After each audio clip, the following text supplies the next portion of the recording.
we have our president-elect here. Oh, so this is an informal Sunday. Let's see, what is this? The third Sunday. Yeah, so second and fourth Sundays we have programs, and in the summer, right? Thank you, Anna. Yes. Yeah. We have a guest today, Ramona. Okay. Came to visit for the second time, apparently. Yeah, your face is somewhat familiar, Ramona. You want to introduce yourself? I'm Laura Hoffman. I live in Hudson. I just moved there a year ago. And I'm looking to find community. Well, you found it here, I hope. We are a larger community than this. Usually, yeah. Anna's going to keep us honest here. And I'll talk more about the programs at the end. This is titled Soapbox Sunday, so anything that, any issue that's on your mind, or a reading, Bob's going to do some readings, any issue on your mind, you can come up and be cognizant of the time. Don't go on for 20, 25 minutes on your issue. But let's get it started with our regular, we won't do slides today, even though Jonathan's got this nice, what do you think of that image? Did you invent that, Jonathan? I made that, yeah. Wow. Is it copyrighted? It's yours, you tell me. All right, good. When I have to do something off the cuff, I just go to the usual things that I like in our hymnal, which we have stacked over there and out of the way in our closet. I just love this Annie Dillard for opening words. We are here to abet creation and to witness to it, to notice each other's beautiful face and complex nature, so that creation need not play to an empty house. That sort of sums it up for me. We need to have the chalice lighted. And Callan, I guess it's you're designated. Look, Lil. She's going to beat you to the punch there. Yeah, you just got to hold it down. Just hold it, click it and hold it down. It should click. Oh, it's not clicking. How about that? Here. You can get the matches out of it. It should work. But maybe it's not.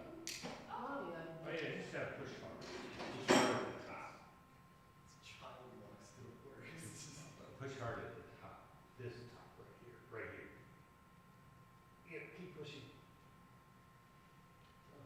There you go. Yeah. Excellent. I suppose we should have some words to go along with the chalice writing. I won't bore you with Albert Schweitzer again. So, yeah, he's cool, but I use him all the time. All right, this is from Marjorie Montgomery.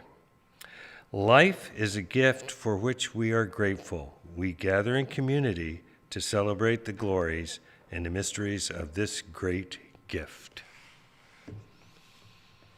And that's our regular procedure. It takes all of 5 minutes. But next is joys and concerns. And that could take up to 25 minutes. So you're invited to come up, take a pebble, drop it into the water, and express a joy or a concern that you have this week.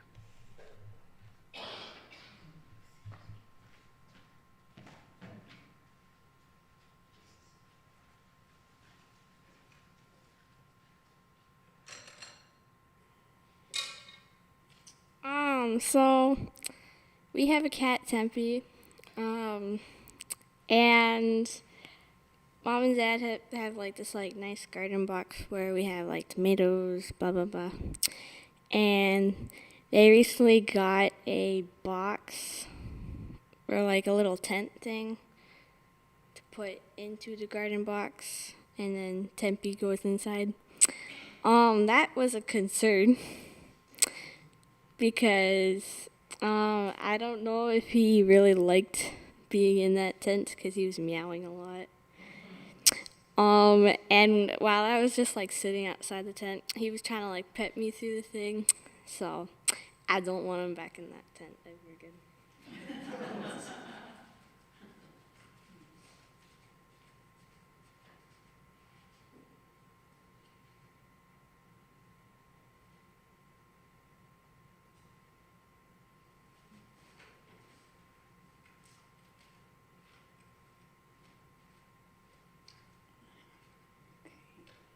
So I tend to want to take him out instead of putting him in. I'm going to do it right this time.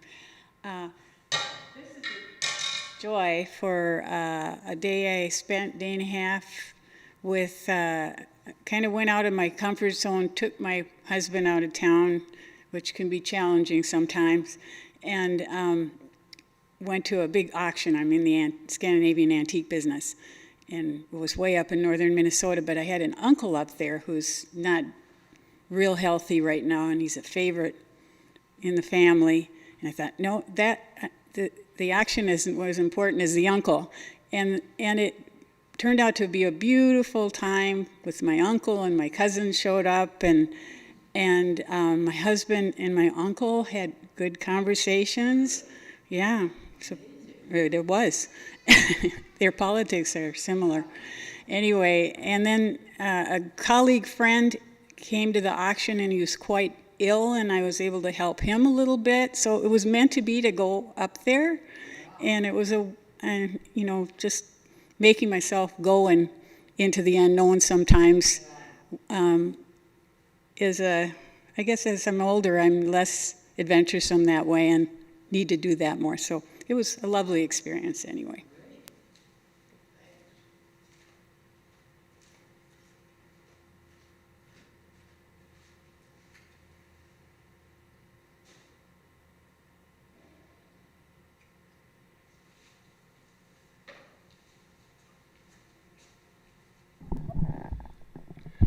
Well, I guess I could share a joy. The joy is the outback here. The garden is going very well here, and there's lots of peas. Peas seem to be the strong point right now. And on my pumpkin vine, I said I would report on this. We got at least 6 out there that are going to grow into monsters, but right now the biggest one is about that much in diameter. So if I use plenty of water and horse manure, maybe they'll grow bigger and bigger and bigger. So Ann just came in, so talking about the garden. And the bees so far are doing very well. So you can walk back there into the northeast corner and see them hanging out when the weather gets warm enough. It's warm enough now, right now. And these white flowers that you see edging the parking lot, that's white clover. That's their favorite right there. Although we've seen them in the garden. What were they eating? Bachelor buttons in the garden. My concern is that Ann is leaving me for a week to attend a leadership conference in St. Joseph, Minnesota, and I'm on my own for cooking, etc. Yeah, that's a plea, if you want to send meals to me, that's no. Oh, yeah. I haven't announced it to her, but first meal tonight's going to be sweet and sour pork, because she hates that, but I like it, so I'm going to make that.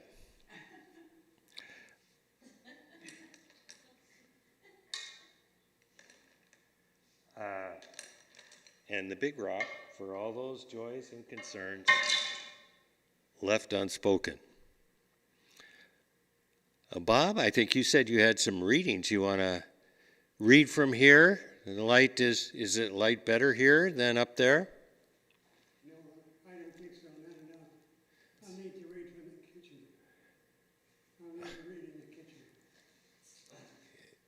And do you want us to all go into the kitchen? Anybody who wants to hear what I have to say.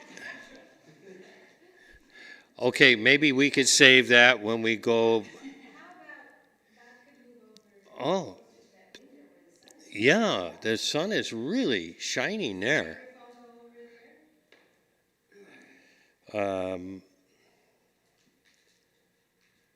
No, the microphone will not go over there.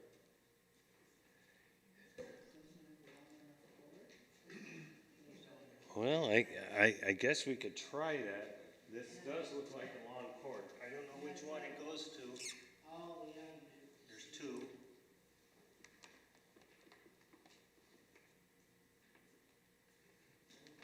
This is the longest one. While Don's working on microphones, the garden, there's some produce in the kitchen. Please take it. I do put in cilantro because I know people are, like, some people like it, some don't. It's out there, it's bolting, so if you like cilantro, there's a lot. There are some peppers out there, different varieties, so if you want to check and see if anybody else has hot peppers, I know he does. But there's different kinds of peppers, there's a few of them out there, so if you want to check and peppers. Tomatoes are starting to come in, the peas are going crazy. It's a jungle, if you want to go pick more peas there. They're all variety sugar peas, so you should be feeding them kinds. Yeah, help yourself to what's in the garden. What type? I'll have to go look. There's I think there's 8 pepper plants, and I think they're all different varieties. So I'll go, like, there's probably a jalapeno, there's probably a sweet pepper, there's probably a banana pepper, there's probably a... What's it, habanero? Like the orange ones? I don't know if those are out there this year. I'll go, there are signs on them, maybe. But I'll go look. Just for you, Bob. Boy. I'm reading from a book called Good catch.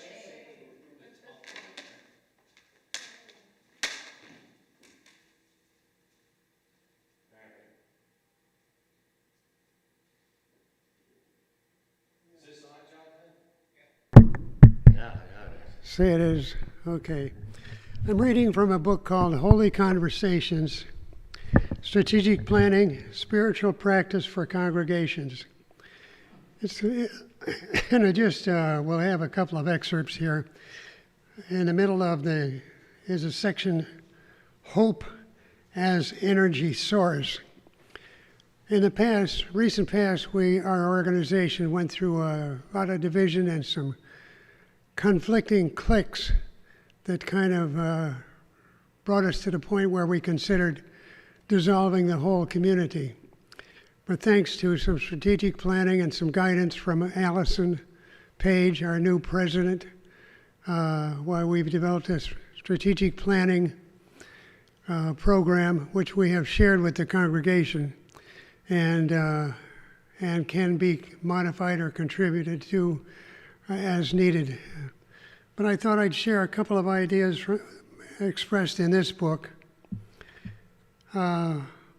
One of the ideas is that one of the questions we need to ask ourselves is, how can we become people we respect?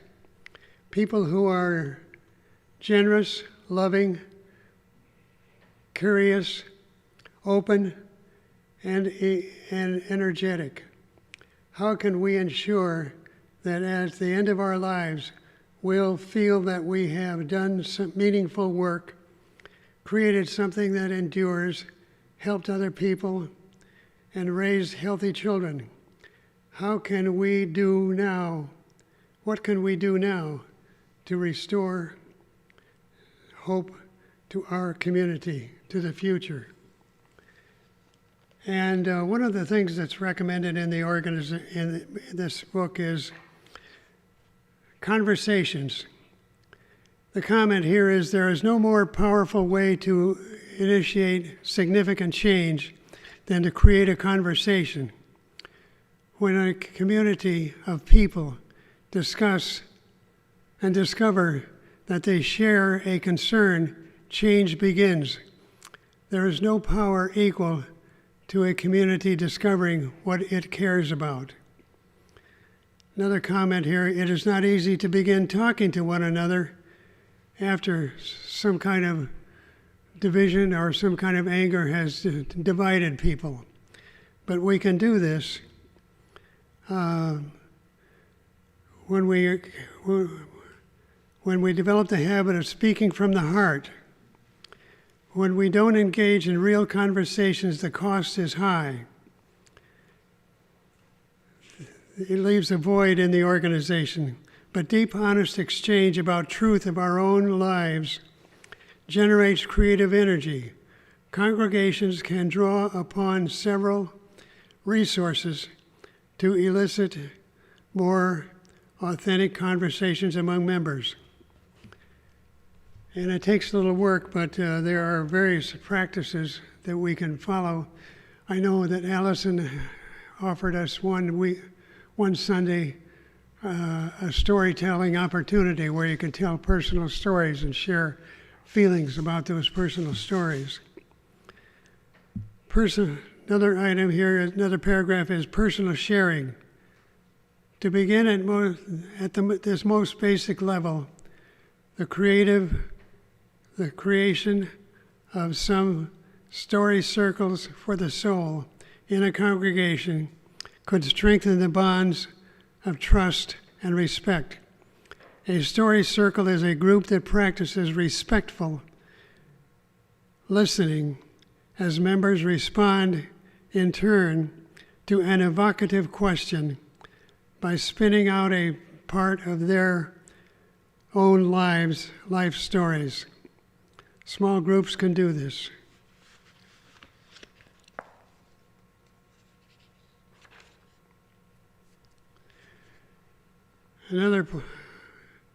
As a church, there's a man named Richard Milheim who wrote a book about church activities, and he recommended that church innovation. He talked about churches in terms of the fifth church. He commented that we move too quickly toward organizational level and attend too little to the individual heart, which he referred to as the first church, as the primary temple. And he talked about the importance of engaging in conversation from the heart. And with this last comment, no planning format or process gimmick will guarantee that people speak to each other from the heart and listen with respect. These are matters of broad congregational practice and climate. It takes time, leadership, and persistence to build trust and mutual attentiveness. But when congregations practice conscious trust building every time people gather, the tone begins to change. And we look forward to that beneficial change. That's the end of my sermon.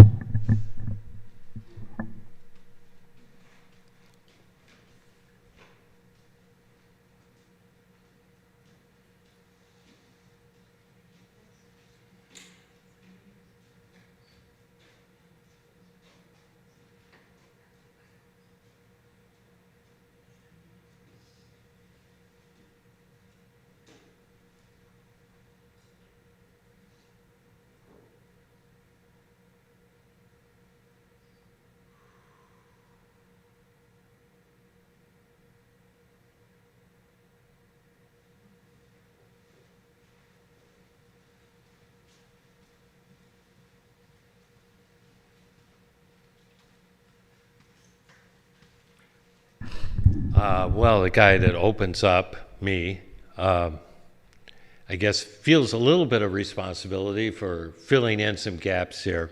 My soapbox topic is getting an independent redistricting commission in Wisconsin.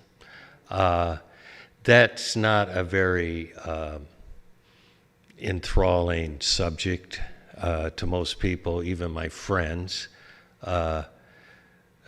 Don't care because it only comes around every 10 years that we worry about it.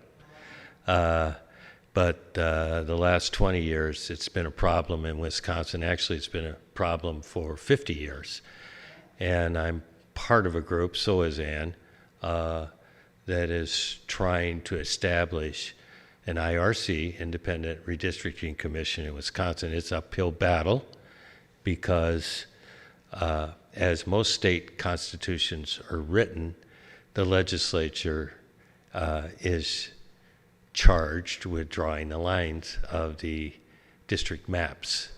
And as we found out in 2010, when the legislature and the governor are all from the same party, then it's a slam dunk. But for the first time in the history of Wisconsin, computers and software were brought to the fore so that a party could have draw the lines so that they could have a real advantage. And you can show the statistics to show that. So that's called trifecta. And it doesn't matter whether it's Republican or Democrat, states across the nation, when they have a trifecta like that, it doesn't go to the courts unless somebody can bring up a Voting Rights Act suit and be successful. So even though it's 5 years away, it's only 2025, 2030 elections. If we have a trifecta, then that's a definite possibility. The U.S. Supreme Court has already punted on that issue. In 2018, they decided they didn't want to touch it, and so they kicked it back to the states.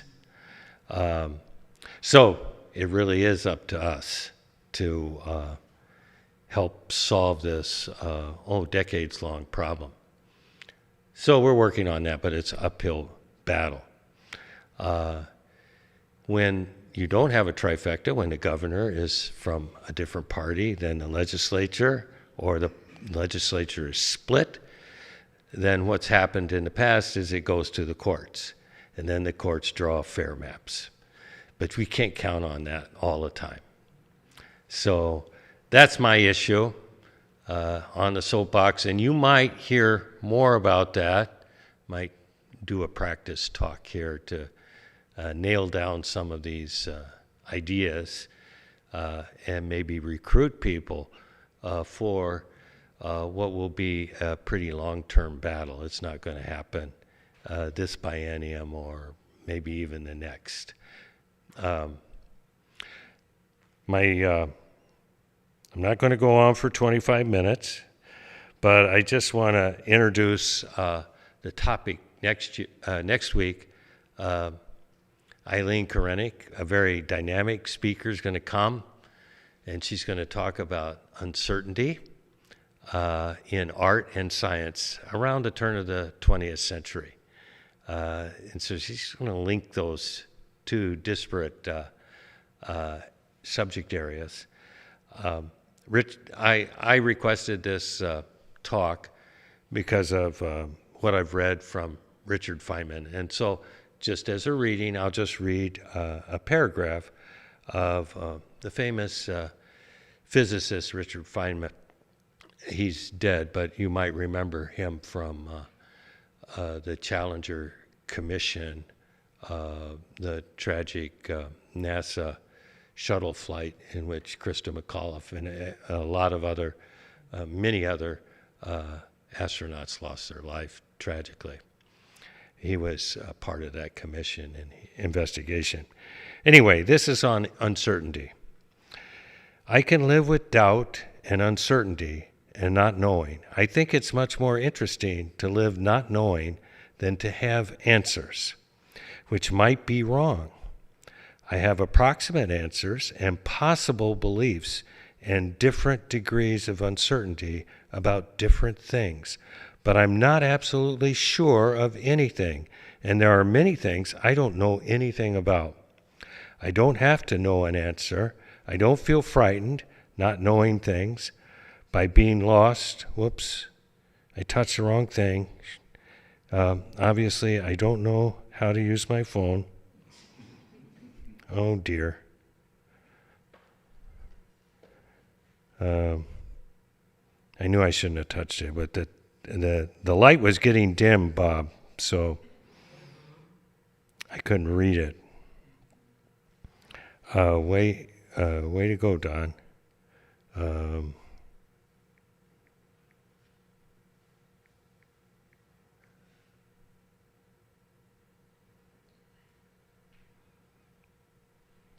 All right, back to it. Come on. I don't have to know the answer. I don't feel frightened not knowing things by being lost in a mysterious universe without any purpose, which is the way it really is as far as I can tell. And I think that's sort of my personal reason for being part of this organization. We're trying to deal with that uncertainty.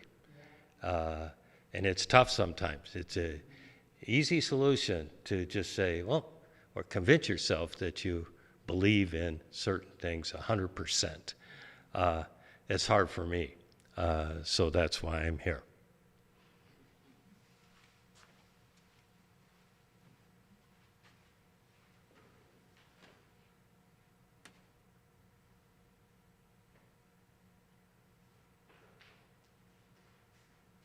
Thank you, Nancy.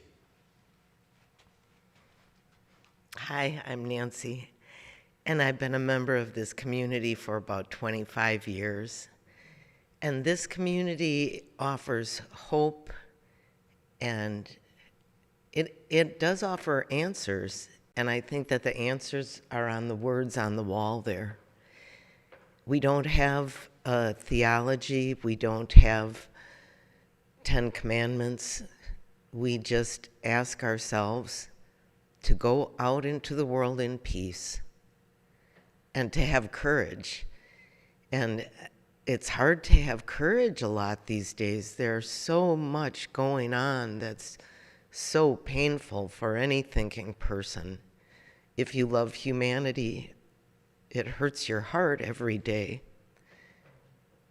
And yet, here we fill this place with beauty, with art, with the garden that's alive. And people say a small handful of people can change the world. And to be here means that you can be one of those people willing to change the world. And sometimes all you have to do is show up. Everybody has gifts and talents. Everybody has beauty. Everybody has genius. Everybody has strengths. Everybody has power. And if you can tap into that, you can be a source for growth, for strengthening the faint-hearted, for supporting the weak, for helping the suffering. And in doing that, I think we do honor all beings, and we honor ourselves. And I think it's okay to honor ourselves. And a lot of us have been taught that that's not okay, that you honor an idea of a supreme, all-knowing, all-loving being. And sometimes that doesn't work for people. So I just want to offer you that it's good to honor yourself. And if you don't feel that you have a family that honors you, then you can find a chosen family. And I am very honored and pleased that Bob Emberger has made me part of his family, Bob and Mary, and Kate Ihus, and Don and Ann Leek. They make everybody their family. They grow the garden, they keep the doors open, they keep the lights on. They figure out a way to make the audio-visual work. They find brilliant people like Jonathan, who brings us more beautiful art. And art can feed your soul, and it's good to feed your soul. And these are extremely trying times that those of us who have gray hair never thought we would see. And yet here we have young people, and we want for them a healthy, beautiful world. So thanks for being here. Thanks for the soapbox, Don. I appreciate it. And you can't always have good cheer, but when you do, when you can come to this place in and of itself can give you good cheer. Thank you for those words. They were excellently said. Thank you, Anna.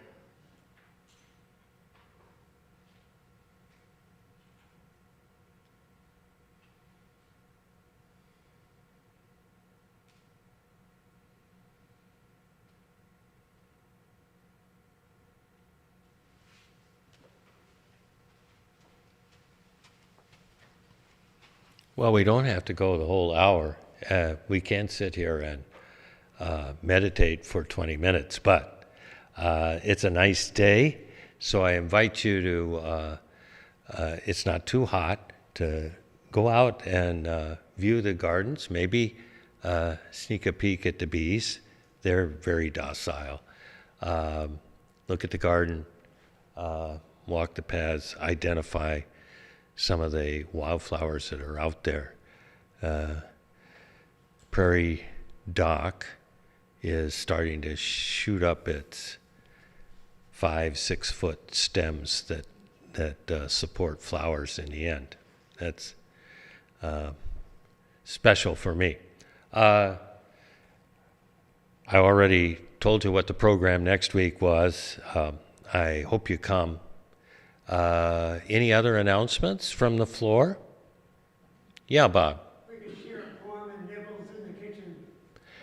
Yes, there are. Ann made some zucchini bread, and there's some store-bought cupcakes that we need to get rid of. They've been in the freezer for about a month now. And poetry. Poetry meeting in the kitchen? Okay. Any other announcements?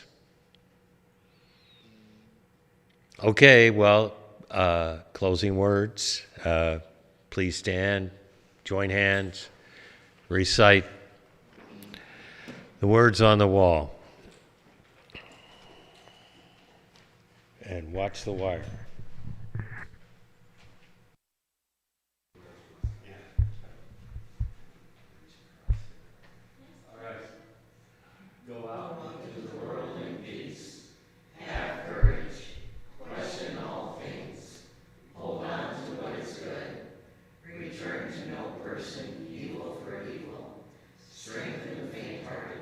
Support the weak, help the suffering, honor all beings.